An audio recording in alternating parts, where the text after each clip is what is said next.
माणूस अवैधरित्या गावठी कट्टा घेऊन त्याच्यासोबत राऊंड आहे, ते कुठेतरी कोणाला तरी द्यायला किंवा विकायला जात आहे अशा माहितीवरून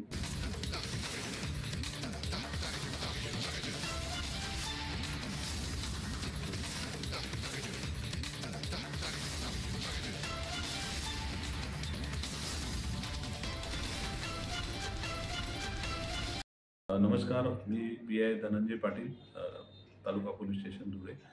परवा 28/6/25 रोजी आर्वी दूर क्षेत्र हद्दीमध्ये आम्हाला गुप्त माहिती मिळाली की एक माणूस अवैधरित्या गावठी कट्टा घेऊन त्याच्यासोबत राऊंड आहे, ते कुठेतरी कोणाला तरी द्यायला किंवा विकायला जात आहे अशा माहितीवरून गुप्त माहितीवरून आम्ही तिथे ट्रॅप लावला. ट्रॅपमध्ये PSI कृष्णा पाटील आणि पोलीस स्टेशनचे इतर स्टाफ, आर्वी दूर क्षेत्र आणि इतर DV स्टाफ यांनी सापळा रचला आणि त्या इसमाला रंगेहात पिस्टलासह पकडलेला आहे.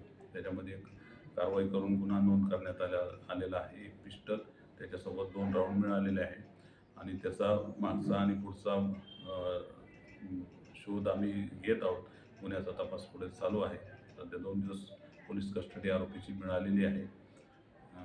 अधिक तपासात इतर आरोपी पण याच्यामध्ये निष्पन्न होऊ शकतात.